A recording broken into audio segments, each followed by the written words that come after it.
Si je vis maintenant dans la chair, je vis dans la foi au Fils de Dieu, qui m'a aimé et qui s'est livré lui-même pour moi. Galates 2:20. C'est le premier aspect de l'amour divin. Le Seigneur Jésus-Christ m'aime comme mon sauveur.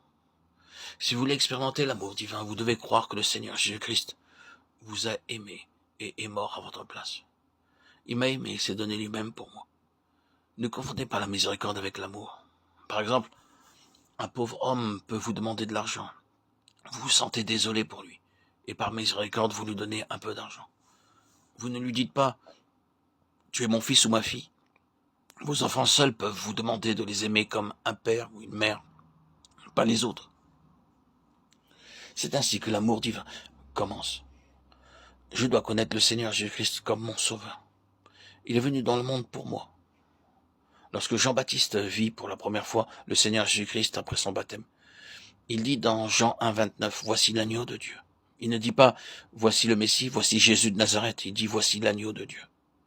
Personne n'est venu dans le monde pour ôter les péchés excepté le Seigneur Jésus-Christ, qui vint comme un agneau.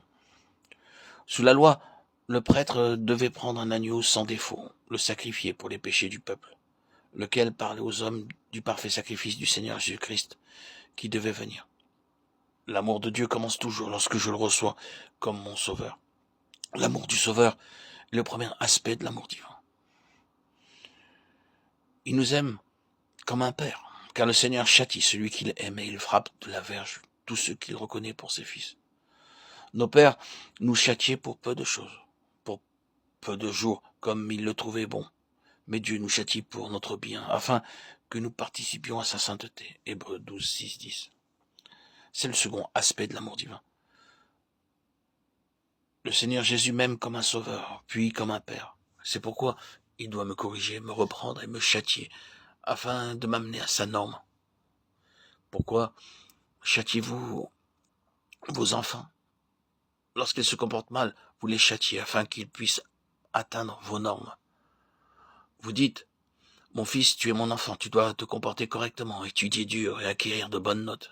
Dieu dit, vous êtes mes enfants et je vais vous rendre conformes à mon modèle afin que vous puissiez être avec moi dans mon royaume. C'est pourquoi Dieu doit nous corriger, nous châtier, nous reprendre. Ésaïe 66:13 nous dit, comme un homme que sa mère console, ainsi je vous consolerai, vous serez consolés dans Jérusalem. C'est le troisième aspect de l'amour divin. Le Seigneur Jésus-Christ nous aime comme une mère. Le Père sait corriger, la mère sait cuisiner. Ce que fait la mère, le Père ne peut le faire. J'ai connu un jeune homme très très malade et sa mère vint le voir à l'hôpital.